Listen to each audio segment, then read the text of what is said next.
제가 노인대학 할 때도 그런데 우리 어르신들이 70세, 80세, 90세 가까이 되시면은 인생을 정말로 오래 사시고 많이 사셨구나를 어떻게 느끼냐면, 인사라면 이제 저 같은 40대나 50대나 60대나 보면서 정말로 이게 그냥 형식적으로 할 수 있잖아요. 근데도 잡으면서 보고 싶었습니다, 반갑습니다 하는데, 오래 사신 우리 어르신들은 이미 너무 오래 봤기 때문에 안 쳐다보고 다른 데 보세요. 반갑습니다. 그래서 정말로 참 오래 사셨구나. 참 오늘 그 말씀을 준비하면서 제가 옛날 일을 좀 떠올렸어요. 무슨 일을 떠올렸냐면, 제가 오래간만에 영유치부 그 변은진 간사님이 이렇게 잠깐 설교 부탁을 해가지고 영유치부 설교를 한 주 준비하게 됐는데, 이제 제 나름대로 영유치부 설교를 준비하면서 굉장히 좋았던 그 시간이었는데, 뭐가 좋았냐면, 제가 처음 아내를 만났던 처음 사역했던 그 사역지에서 영유치부를 맡았었던 적이 있는데, 그때 무슨 일이 있었냐면은, 지금도 제가 참 그렇게 부족하지만, 그때도 설교를 하면은 참 이렇게 잘 못해가지고, 근데 영유치부 부서에서 설교를 하면은, 지금도 이제 기억이 나는데, 그 아이들이 말씀을 듣다가 화장실을 가야 되는데, 말씀은 들어가겠고, 이제 저 나름대로 해석입니다. 말씀은 들어가겠고, 화장실은 가고 싶고, 그래가지고 이렇게 문을 잡고 오줌을 싼 아이들이 있었어요. 그래서 이제, 이게 제 자랑이 아닙니다. 그때 이제 영유치부 오늘 설교를 준비하면서 그때 생각이 나는 거예요. 근데 또 한 번 무슨 생각이 나냐면, 그때 라헬이라는 여자아이였는데, 그때 이제 고난주간이어서 예수님께서 우리 영유치부 친구들을 위해서 십자가에서 달려 돌아가셨습니다. 달려 죽으셨으며 돌아가셨습니다. 그렇게 이제 설교를 했었던 기억이 나요. 근데 그 라헬이라는 아이가 집에 와서 이제 들었던 설교를 엄마한테 얘기한 거니까 그 집사님이 그 다음 주에 오셔서 목사님 설교를 어떻게 하셨냐고, 그래서 왜요 집사님 그랬더니, 라헬이가 집에 와가지고 계속 집을 돌면서 막 웃으면서 예수님이 돌아가셨대, 예수님이 십자가에서 돌아가셨다면서 방을 막 돌더라는 거예요. 그래서 이제 그 이야기를 들으면서 그때 참 좋았던 것 같아요. 근데 저희가 이 얘기를 왜 하냐면, 이제 얼마 전까지 16, 17세기의 종교개혁자들이 5대 솔라를 붙잡고 이렇게 싸웠는데, 그때 당시에 또 동일하게 이야기됐던 게 뭐냐면, 개혁된 교회는 항상 개혁되어야 된다는 기치가 있었어요. 그러니까 그냥 정체된 교회는 개혁되어야 된다가 아니라, 개혁된 교회는 개혁되어야 된다. 항상 계속 개혁되어야 된다. 제가 천운교회에 와서 좋은 이유가 그건데, 이제 여러분들을 여쭤볼게요. 여러분들은 천운교회가 왜 좋으세요? 네, 목사님이 좋으셔서 좋습니다. 천운교회가 좋은 이유는, 이제 제 입장에서 말씀을 드리자면 2015년도에 왔잖아요. 천운교회 와서 좋았던 이유는 뭐냐면, 보통 교회들이 할 수 없는 일을 시도를 했던 게 좋았던 것 같아요. 성가대를 없애는 일은 보통 정통교회, 지역교회에서 정통교회에서는 불가능해요. 만약에 성가대를 사역자가 없애려고 하면 그 사역자를 없애버려요. 그리고 새벽 예배는 저도 이제 홍릉교회에서 제가 있었기 때문에 알지만 365일 그렇게 있는 교회에서 새벽 예배 한 번 줄이는 거, 그것도 이제 그렇게 하면 사역자를 이제 이렇게 그냥 새벽에 없애버리듯이 없애버리는데, 그러니까 교회 안에서 이렇게 하나씩 없애는데, 그것이 불편해서 없애는 것이 아니라 성경적인 교회는 어떤 교회일까를 시도하는 그 시도가 저는 천운교회 와서 좋았습니다. 그러니까 제가 두 가지 얘기를 드렸어요. 뭐냐면, 처음 전도사 초년병 시절에 처음 전도사 때 영유치부 아이들에게 말씀을 전하면서 참 행복했던 기억. 천운교회 2015년도 와서 교회가 이런 거를 시도하네, 이런 거를 하네. 자꾸 변화를 시도하려고 했던 노력들, 지금도 그렇지만, 그 두 개를 왜 말씀드렸냐면, 여러분들에게 있어서 교회는 어떤 곳이냐라고 질문하는 내용입니다. 여러분들이 교회가 좋아야지 신앙생활을 합니다. 교회가 감옥 같거나 교회가 얽매이거나 교회가 정말 답답하고 그러면 신앙생활을 할 수가 없어요. 그러니까 반증으로 여러분들이 천운교회를 좋아한다는 이유는 그만큼 교회가 계속 교회란 무엇인가에 대한 고민을 가지고 싸우고 있다는 반증이기도 합니다. 저는 여호수아서를 준비한 이유가 그거예요. 하나님 왜 그러죠? 하나님께서 이스라엘 민족, 지구상에서 수많은 한민족뿐만이 아니라 수많은 민족들 가운데서 이스라엘 민족을 하나님이 선택을 해요. 근데 성경에도 이게 안 나와 있어. 하나님 왜 선택했어요? 왜 우리 대한민국을 선택 안 하고 우리 한민족을 선택 안 하시고 왜 유대인을 선택하셨어요? 몰라요. 성경에 안 나와 있어요. 그냥 창조주의 선하신 뜻에 의해서 선택을 하신 거예요. 유대인들을. 그런데 이제 성경의 역사를 보면 유대인들이 한 번도 나라가 있었던 적이 없어요. 그러니까는 아브람, 그 믿음의 언약의 시초자였던 아브람 역시도 계속 떠돌이 생활을 하게 돼요. 아브람 이후에 모세 시대에도 애굽의 종살이를 400년간 했지만 역시 떠돌이에요. 근데 이제 하나님께서 아브람에게 약속하셨던 가나안에 정착해 들어오는 것은 이제 떠돌이 생활이 아니라 하나님께서 약속하신 약속의 땅을 통하여 이제 하나님 나라를 이루는 첫 관문이 돼요. 그러니까 구약 성경에 있는 그 전의 일들은 하나님의 약속을 받긴 받았어요. 근데 이제 이 약속이 정확히 무엇인가 의미하는지 잘 모르기 때문에 하나님의 인도하심에 따라 족장들과 많은 시대의 사람들이 계속 떠돌다가 이제 약속의 땅 가나안에 들어와서 본격적으로 하나님의 나라를 펼쳐 보이게 됩니다. 여호수아가 그래서 성경의 부분에 있어서도 참 중요한 부분이 하나님의 나라가 시작되는 말씀이기도 합니다. 저는 그래서 여호수아서를 이제 오후 때마다 이렇게 말씀을 전하려고 하는데 여호수아를 선택한 이유는 그것입니다. 이름교회라는 이름교회는 개척교회는 아니에요. 우리가 오해하지 말할 게 이름교회는 개척교회 아니에요. 왜냐하면 장로교 법상으로서도 이미 당회가 조직됐기 때문에 개척교회는 아니에요. 조직교회이기도 하고 그 이름교회는 개척교회들이 갖는 처음 목사의 그 마인드로 시작하진 않아요. 이미 천은교회라는 기존 교회에 하나님이 천은교회에 주셨던 목회적 내용과 신앙적 내용과 신학적 내용들을 가지고 똑같이 시작된 거기 때문에 개척교회는 아닙니다. 그런데 다른 거는 있어요. 뭐냐면 천은교회가 개척했을 때는 서 목사님이 개척하셨으니까 그때는 교회들이 개척했을 때 겪어야 될 일들이 어마어마하게 예측 불허의 일들이 많았을 겁니다. 제가 창신제일교회라는 개척한 교회에 제가 예전에도 말씀드렸지만 저는 이 기억이 맞는지 틀린지 몰라요. 근데 제 기억으로는 제가 1살 때 벽돌을 얻고 교회를 졌어요.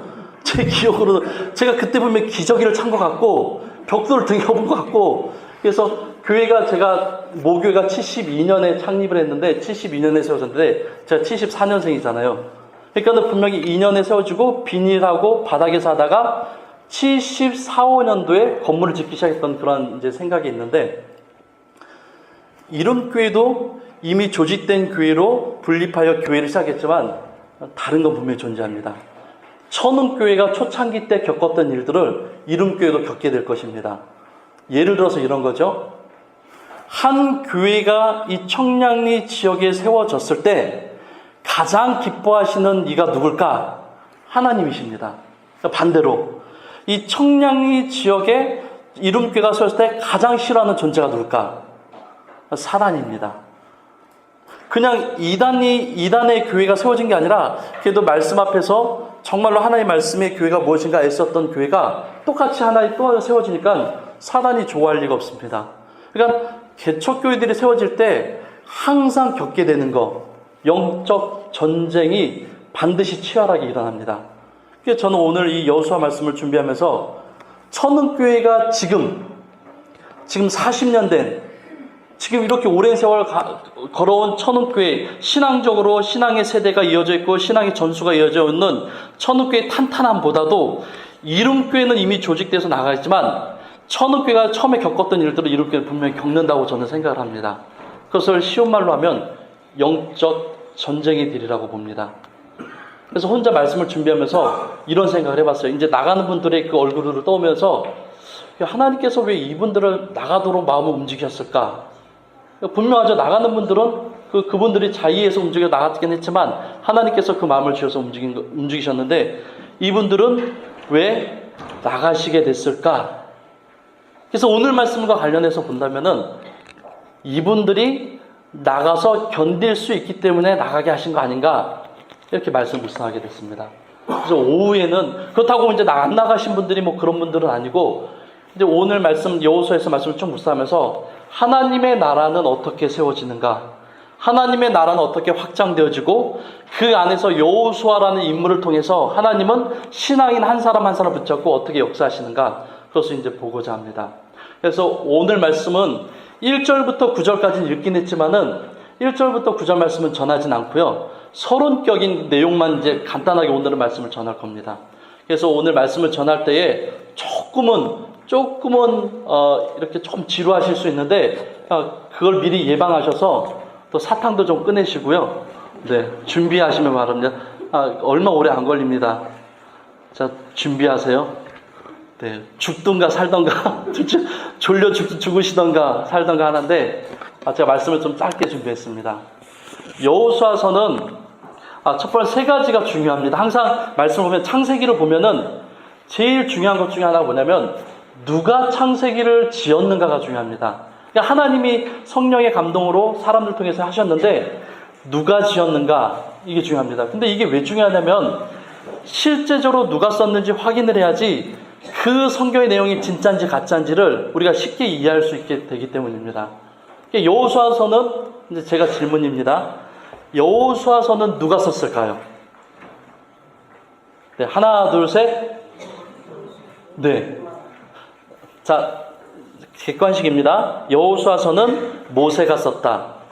두 번째 여호수아서는 여호수아가 썼다. 세 번째 여호수아서는 다른 사람들이 썼다. 몇 번일까요? 네? 2, 3번. 1번이 뭐였죠? 네. 정답은 2, 3번입니다. 그러니까 이 여호수아서의 모든 내용들은 여호수아가 썼습니다. 근데 조금은 우리가 또 봐야 될 것이 뭐냐면 여호수아가 이 여호수아서 후반부에 보면은 여호수아가 죽고 여호수아가 죽은 후에 뭐 그런 일들이 나오는데 그것은 그 후대에 다른 사람들이 쓰게 됩니다. 그래서 이 부분을 한번 찾아보겠습니다. 이 부분이 그냥 굳이 그걸 뭐하러 알지 할 수도 있는데 적어도 우리가 여호수아서를 볼 때 이게 누가 썼구나라는 것을 확인할 필요가 있습니다. 여호수아서 5장 6절 한번 펴보겠습니다.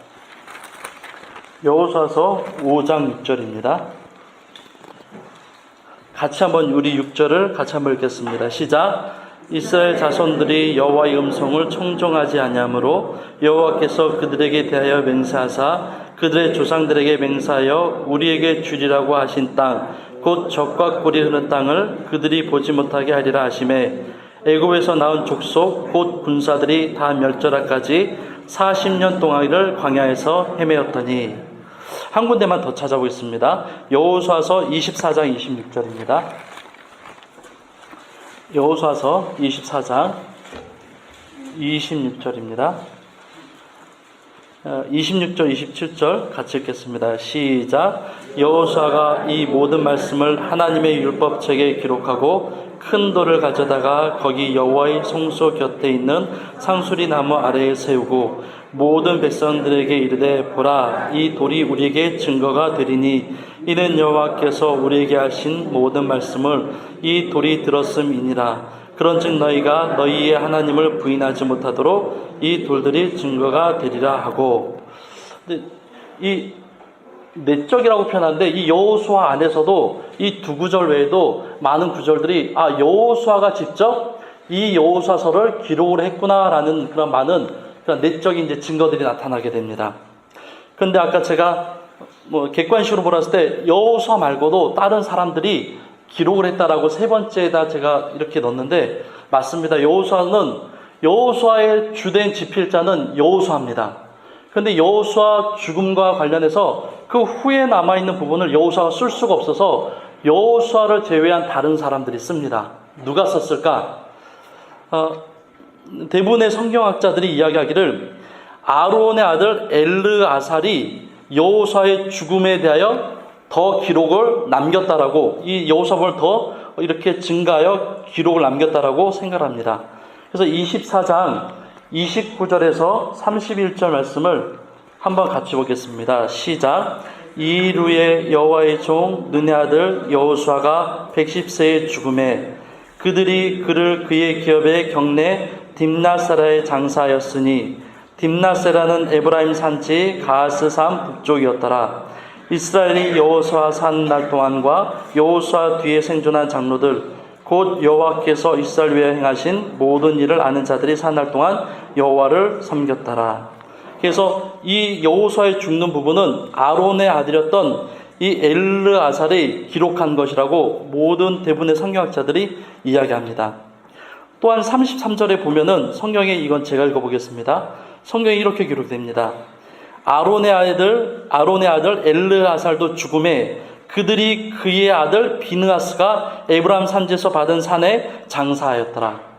그래서 이 여호수아에 대해서 정확히 저자는 누구입니까? 라고 말할 때 여호수아고 엘르아살이고 또 그의 아들인 비느하스가 이 나머지 추가되는 부분에서 기록을 하였다라고 그렇게 의견을 일치합니다. 첫 번째, 이제 나머지 두 개가 남았는데요. 첫 번째, 여호수아의 저자는 여호수아와 또 그와 관계된 사람들이 기록하였다는 것. 이것을 분명히 기억하셔야 됩니다. 두 번째로는 그럼 여호수아는 언제 쓰여졌을까? 이제 많은 사람들이 성경에 대해서 부정적인 많은 사람들이 성경의 이 모세오경이나 여호수아나 이런 내용들은 그 당시에 그 일들에 대해서 썼다기보다는 수백 년이나 수천 년이 지나서 현대나 아니면 중세의 많은 사람들이 이것을 자료를 모아서 썼다라고 그렇게 이야기하는 사람들이 있습니다. 그러나 이것은 분명히 여호수아가 썼고 그 시기 또한 여호수아가 살았던 시기 내지는 그 후가 됩니다. 한참 후에 현대 와서 이 성경이 쓰여졌다거나 그 중간 시기 예수님이 태어나시기 전에 100년, 200년 전 예수님이 태어나시고 100년, 200년 후에 이 구약 성경이 쓰여졌다라는 것이 아니라 이미 여호수아가 살았던 시대에 기록이 되고 그 후에 얼마 있어서 또 여호수아가 기록이 됩니다. 그래서 이 부분도 한 두 가지 말씀을 좀 찾아보겠습니다. 여호수아서 6장 25절입니다. 여호수아서 6장 25절입니다. 같이 한번 읽겠습니다.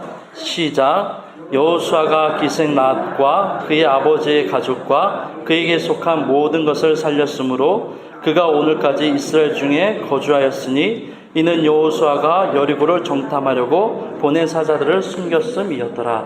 우리가 잘 아는 기생람 사건에서 이 여호수아의 저자는 이 여호수아의 저작 시기가 한참 후가 아니라 여전히 이 시대 때의 사람들이 살고 있는 그때에 기록되었다는 증거로 이렇게 이야기를 하고 있습니다. 한 군데를 더 찾아보겠습니다. 여호수아서 15장 63절입니다. 여호수아서 15장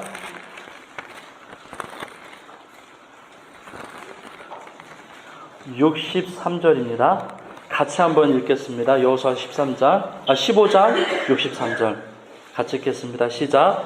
예루살렘 주민 여부수 족속을 유다 자손이 쫓아내지 못하였으므로 여부수 족속이 오늘까지 유다 자손과 함께 예루살렘에 거주하니라. 이것도 동일하게 한참 1100년, 1500년 그 후의 일이 아니라 이미 이 시대 때 여호수아가 있었던 그 시대 일들을 여전히 그것이 잔존하였고 남아있는 것을 통하여 그 저작 시기가 그때 당시임을 이야기를 합니다.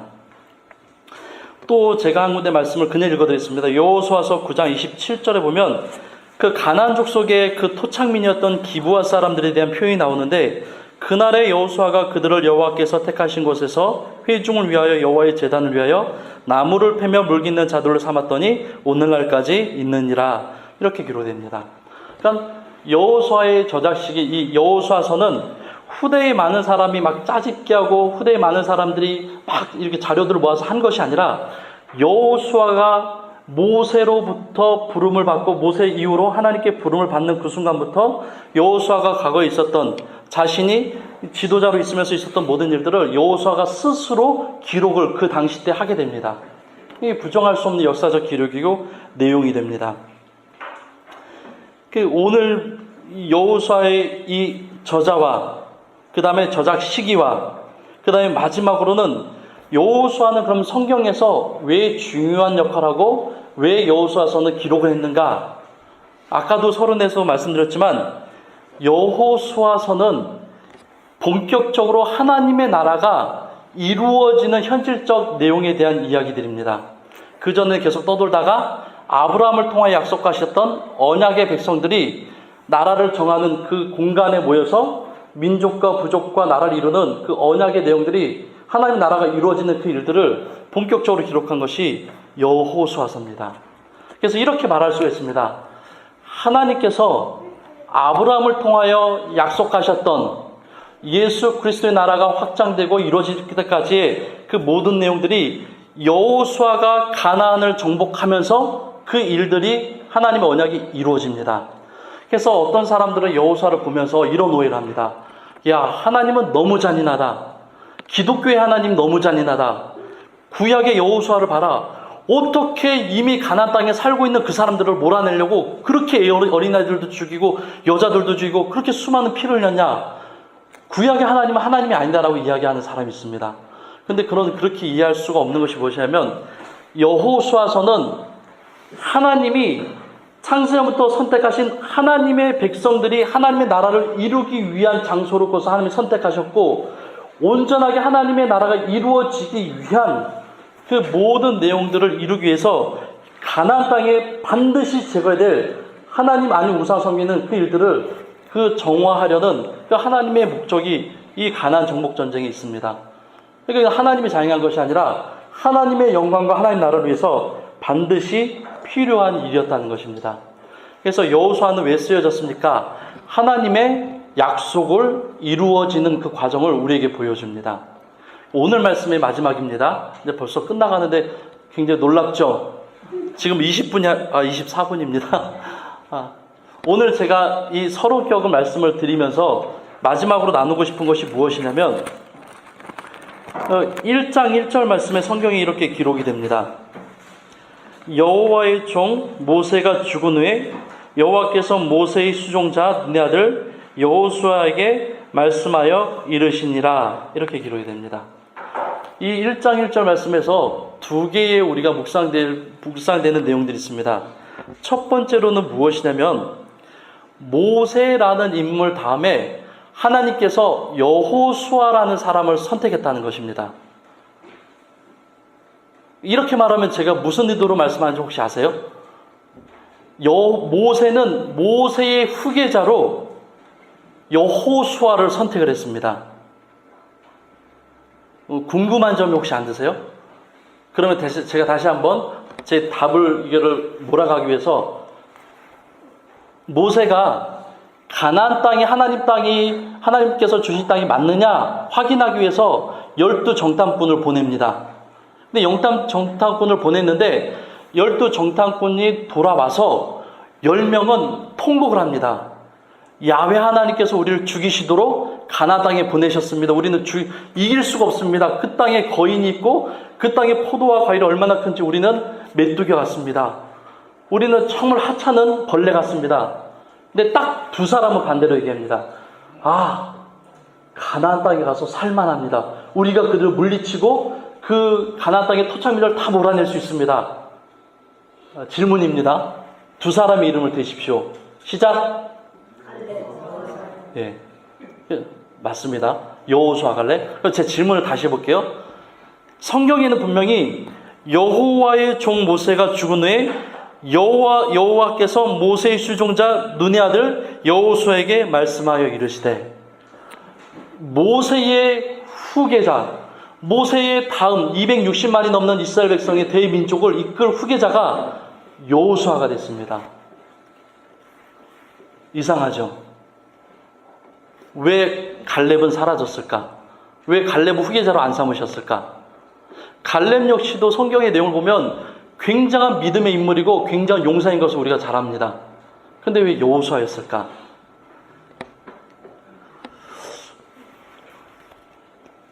성경에 이런 부분이 있습니다. 출애굽기 시간상 찾지 마시고요. 제가 읽어드리겠습니다. 출애굽기 33장 11절 말씀에 이렇게 기록이 됩니다. 사람이 자기의 친구와 이야기한 같이 여호와께서는 모세와 대면하여 말씀하시며 모세는 진으로 돌아오나 눈의 아들 젊은 수종자 여호수아는 회막을 떠나지 아니하니라. 근데 이 말씀이 또 민수기에는 민수기에 또 기록이 되는데 민수기 10장 18절에 이렇게 기록됩니다. 여호와께서 모세에게 이르시되 눈의 아들 여호수아는 그 안에 영이 머무는 자니 너는 데려다가 그에게 안수하고. 하나님께서 여호수아를 선택한 데에는 반드시 이유가 있습니다. 그 이유는 이 두 구절을 근거로 해서 우리가 확인할 수 있는 것은 모세가 여호수아를 선택하지 않았습니다. 하나님께서 모세를 움직여서 여호수아를 선택을 합니다. 그런데 구약 성경에 보면은 여호수아에 대해 표현하기를 회막에 항상 머물러 있던 자였다. 하나님의 영이 있던 자라고 표현합니다. 갈렙에 대해서는 이런 표현이 없습니다. 근데 분명한 것은 여호수아는 항상 하나님의 곁에 있었던 자라는 것입니다. 여호수아가 그래서 후계자가 된 겁니다. 반대로 그래도 목사님, 여호수아는 특별한 능력이 있던 자 아니었습니까? 아니에요. 그래서 어디서 알 수 있냐면은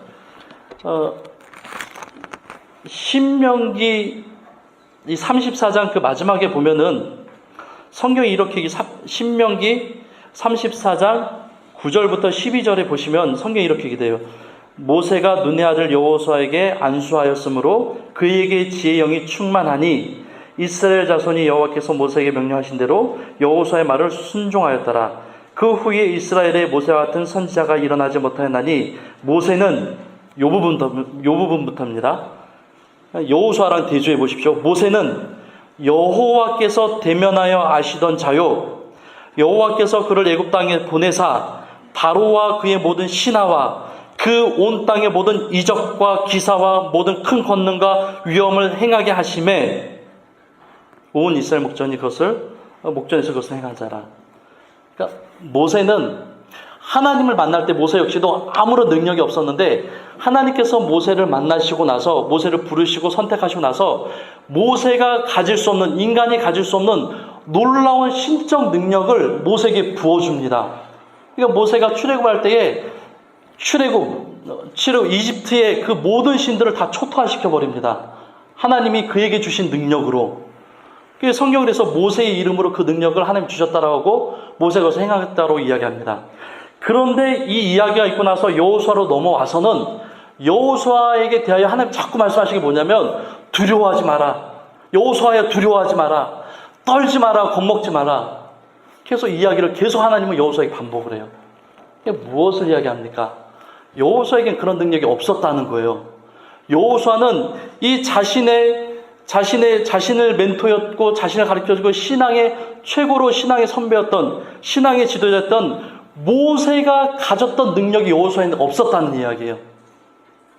그래서 모세는 여호수아에게 시종자, 모세가 말한 그 글자 그대로 항상 그대로 행하는 자, 시종자의 자리에 있어서 항상 모세를 쫓아다닙니다. 모세가 가졌던 능력이 여호수아에게 없었고 나중에 하나님께서는 이 여호수아를 지도자로 세우고 나서 하나님께서는 여호수아에게 겁내지 마라, 두려워하지 마라, 내가 너와 함께 할게, 겁내지 마, 무서워하지 마, 내가 너에게 능력을 줄 것이게, 네가 너의 그 모세가 지켰던 율례대로 그렇게 가면 돼 라고 계속 이야기하는 이유가 그 이야기입니다. 모세는 여호와의 종 모세가 죽은 후에 여호와께서 모세의 종 수종자 눈의 아들 여호수아에게 말씀하여 이르시되 여호수아는 항상 하나님을 사랑하였지만 그에겐 특별한 능력이 없었습니다. 그냥 하나님이 여호수아를 봤을 때는 정말로 특별한 능력이 싸움은 잘하고 용사와 군사 같은 자지만 특별한 능력이 없는 자였음에도 불구하고 하나님은 여호수아가 항상 예배를 사랑하고 교회를 사랑하고 말씀을 사랑하고 항상 하나님 곁에 머물러 있는 것을 좋아했던 자인 것을 하나님은 아셨고 그래서 모세를 그의 후계자로 하나님은 지목하시고 모세가 죽고 나서 그에게 그 수많은 수많은 그 하나님의 백성들을 이끌게 만듭니다. 저는 말씀을 준비하면서 이 말씀이 참 맞다라는 생각을 하게 됩니다.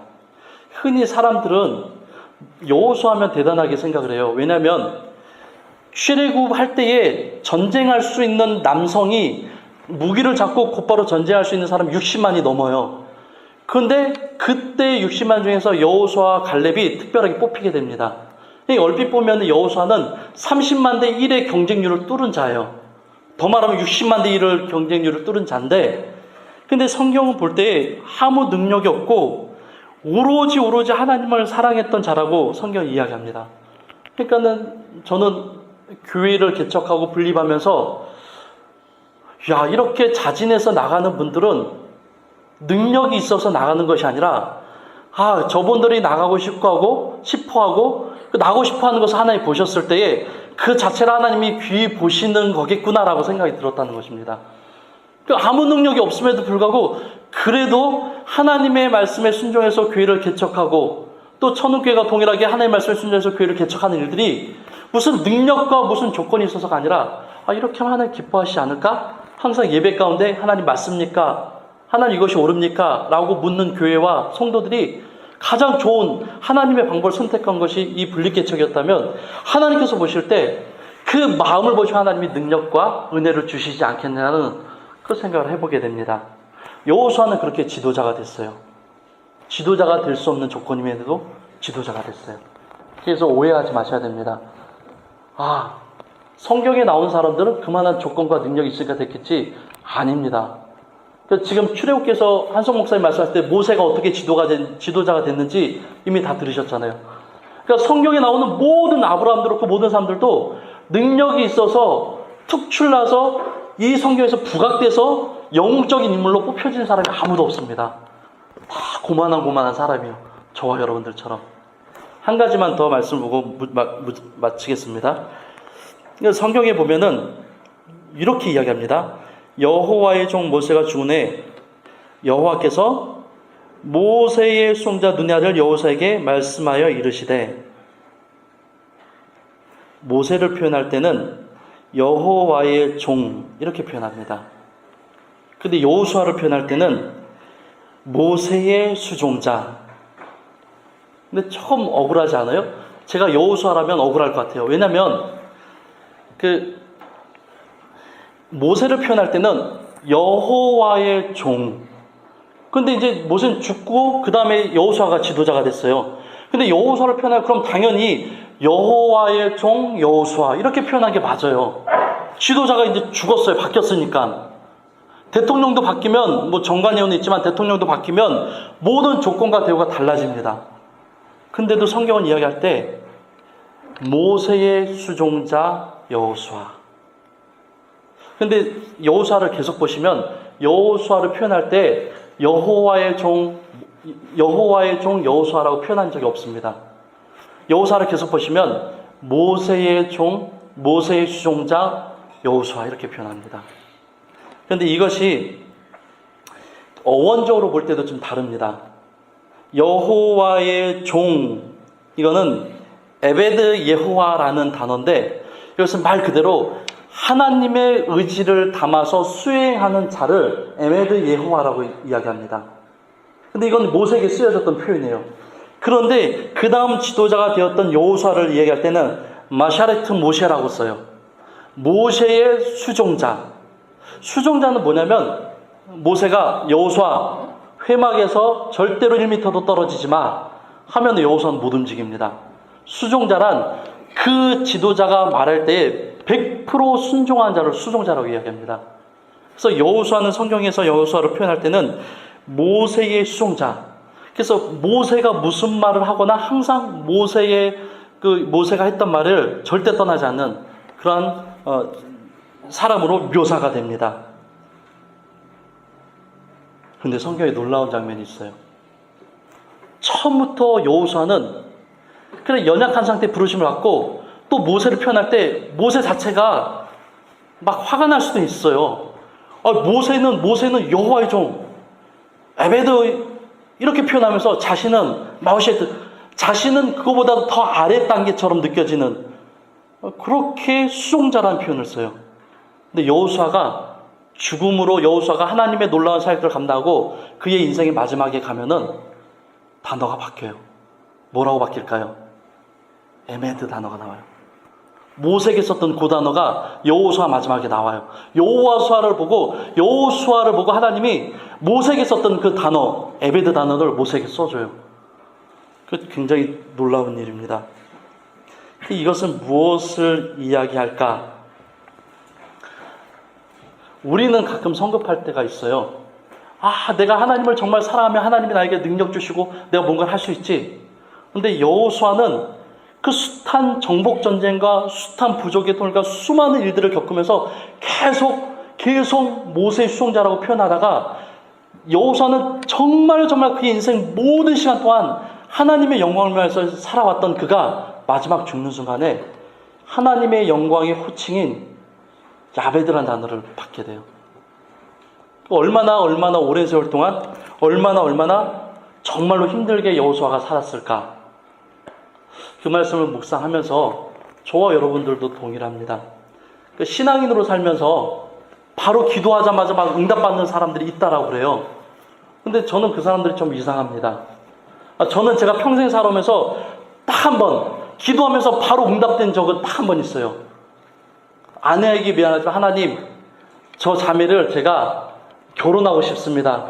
저 자매가 저랑 결혼할 수 있게 해주세요. 그 즉각 응답을 받았어요. 근데 아내랑 결혼한 그 일들 말고는 아무리 기도하고 사역지로 옮길 때도 하나님 여기는 너무나 힘들어요. 하나님 다음 사역지로 가게 응답을 해주세요. 계속 얘기해도 응답이 온 적이 없습니다. 견디다가 하나님 저 정말로 못 견딜 것 같아요. 너무 힘들어요. 그때 아는 분을 통해서 사역지를 제가 지원한 적은 없고 계속 아는 분을 통해서 교회를 이렇게 옮기시게끔 그런 일들을 경험했습니다. 바로 응답받는 것이 신앙이다. 바로 응답의 내용대로 살아가는 것이 신앙이다. 저는 그렇게 믿지 않습니다. 여호수아는 정말로 보잘것없지만 여호수아는 한 언약 백성의 지도자로 세움을 받았고 그는 수많은 세월 동안 누가 인정하지 않더라도 여전히 그는 모세의 수종자의 모습으로 살았지만 그의 인생이 하나님을 향해 굳건히 계속 그렇게 살았을 때 하나님은 마지막에 그를 여호와의 종 이렇게 표현하게 됩니다. 멋지지 않습니까? 숱한 세월은 힘들었지만 하나님 나중에 여호수아를 볼 때 여호와의 종 여호수아야 이렇게 부르셨다는 거예요. 너무 멋지죠? 네. 그래서 여기 있는 우리 이름교회 천년교회 성도님들이 여호수아의 서론격이긴 하지만 여호수아가 저와 여러분들이랑 별반 다르지 않습니다. 저도 애 키우는데 막 아내보다는 못하지만 저 아직은 사람이긴 하지만 여전히 짐승의 모습을 갖고 있는 우리 아이들, 여전히 뛰어다니고 막 그냥 거친 우리 아이들, 삶의 모든 내용들이 쉽지만은 않지만 동일하게 하나님께서 언제나 도와주시고 또 세워주시고 이끌어가신 것을 경험하게 됩니다. 저와 여러분들 하루 살아갈 때 특별한 사람은 없습니다. 견디는 신앙의 힘으로 그럴 때 하나님께서 또 이 여호수아에게 주신 그 은혜처럼 또 저와 여러분들에게 주실 줄 믿습니다.